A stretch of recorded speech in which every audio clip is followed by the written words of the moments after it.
दोस्तों, क्या हुआ जब एक जिंदा इंसान अपना मोबाइल फोन साथ लेकर एक कब्र के अंदर बैठ गया, यह देखने के लिए कि आखिर कब्र में क्या होता है, कब्र में फरिश्ते कैसे आते हैं और हिसाब किताब कैसे करते हैं। बस इसी बात को जानने के लिए और उसको रिकॉर्ड करने के लिए वो कब्र में जाकर बैठ गया। उसके बाद में उस लड़के के साथ में जो कुछ हुआ उसके बारे में जानकर यकीनन आप लोगों के भी रोंगटे खड़े हो जाएंगे। इसलिए आज का यह वीडियो आप सभी के लिए बहुत ही ज़्यादा खास है। आप इसको आखिर तक ज़रूर देखें और मेहरबानी करके इसे शेयर भी कर दें ताकि और भी लोगों के पास में यह वीडियो पहुंच जाए। तो चलिए दोस्तों, शुरू करते हैं। आज जो वाकया हम आपको बताने वाले हैं, यह वाकया पाकिस्तान के सिंध इलाके का एक सच्चा वाकया बताया जा रहा है। यहाँ पर शाम का वक्त था। एक कब्रिस्तान में दो लड़के खड़े होकर एक कब्र की खुदाई करवा रहे थे। इनमें से एक का नाम एहसान और दूसरे का नाम जैन था और यह कब्र उनके दोस्त राशिद के लिए तैयार हो रही थी। एक हफ्ते के बाद ही राशिद की शादी होने वाली थी, लेकिन खानदानी दुश्मनी की वजह से राशिद का कत्ल कर दिया गया था। जिस घर में खुशियों का माहौल बना हुआ था, अब उस घर में गम की चादर बिछ गई थी।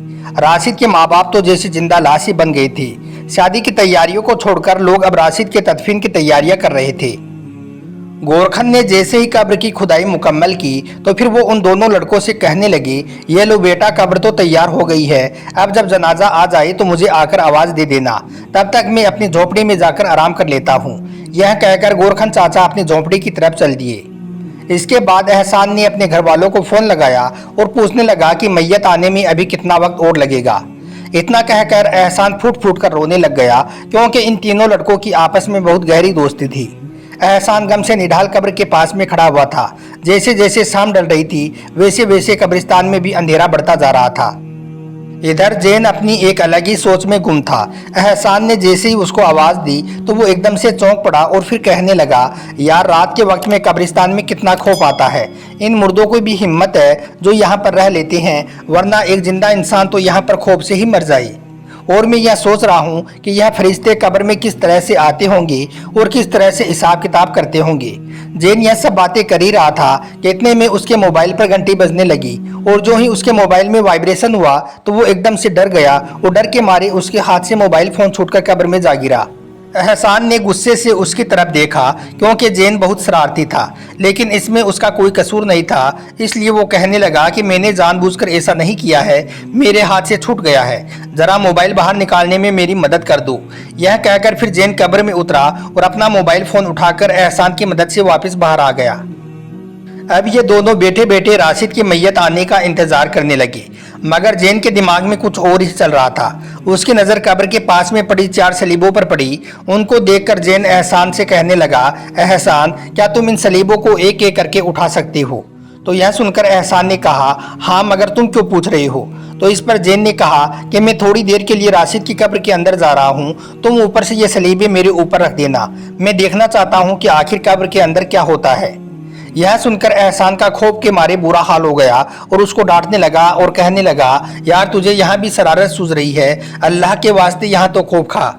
और अगर इतनी देर में राशिद का जनाजा आ गया और हम पकड़े गए तो फिर सब लोग हमारे बारे में क्या सोचेंगे? वो कहेंगे कि ये अपने दोस्त की कब्र के साथ ही ऐसा मजाक कर रही है, इसलिए मैं तुम्हारी इसमें कोई भी मदद नहीं कर सकता।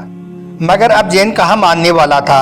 वो तो इसके लिए अपने दोस्त एहसान को मनाने लगा और कहने लगा कि बस कुछ ही देर की तो बात है।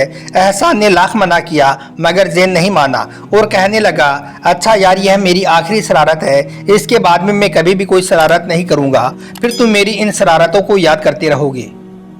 जैन के इतना मनाने पर फिर एहसान भी मान गया। फिर जैन बिल्कुल बेखौफ होकर राशिद की कब्र में उतर गया और जाकर अंदर बैठ गया। उसके बाद एहसान ने एक एक करके सलीबे कब्र के ऊपर रखना शुरू कर दिया। 3 सलीबे रखने के बाद में एहसान जब चौथी सलीब रखने लगा तो वो जैन से कहने लगा कि इसके बाद तुम्हारे ऊपर मिट्टी भी डाल दूँ। तो यह सुनकर जैन ने मुस्कुराते हुए कहा कि हाँ, डाल देना, तुम्हें इसकी भी इजाज़त है। उसके बाद एहसान ने चौथी सलीब भी कब्र के ऊपर रख दी और फिर दूर जाकर बैठ गया। खौफ के मारे एहसान का बुरा हाल हो रहा था। वो सोच रहा था कि अगर लोग जनाजा लेकर आ गए तो वो क्या कहेंगे। यह सोचकर फिर वो एकदम से उठा और कब्र के नज़दीक जाकर जैन को मैसेज किया कि अगर तुम कहो तो सलीबी हटा दूँ, लेकिन इसका जैन की तरफ से कोई भी जवाब नहीं आया। कुछ देर इंतजार करने के बाद में एहसान ने फिर से जैन को मैसेज किया, लेकिन इस बार भी जैन की तरफ से कोई भी जवाब नहीं आया।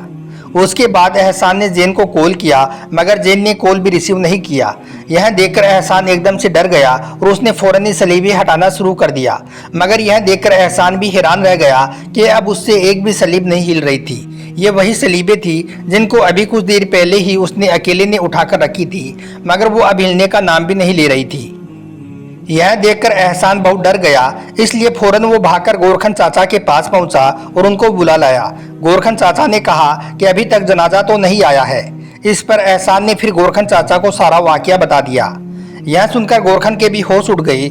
उसके बाद दोनों मिलकर सलीबे हटाने लगे, लेकिन अब उन दोनों से भी वो सलीबे नहीं हट रही थी।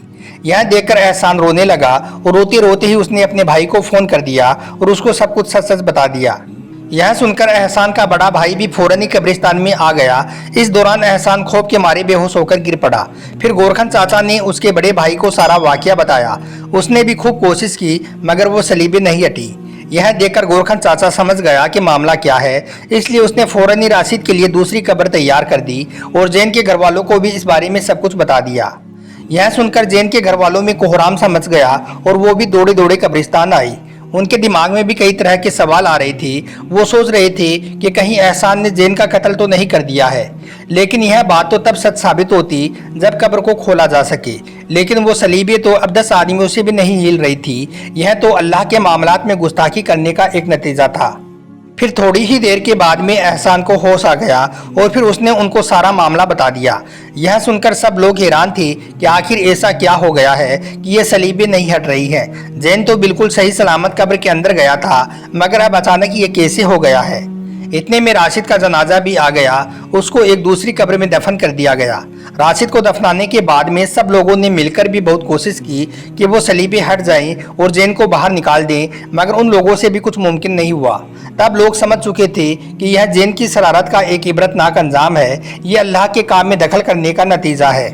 दोस्तों, उसके बाद में इस वाक़ये को 1 महीने का वक्त गुजर गया, लेकिन एहसान को जैन के वो आखिरी अल्फाज बार बार याद आ रहे थे।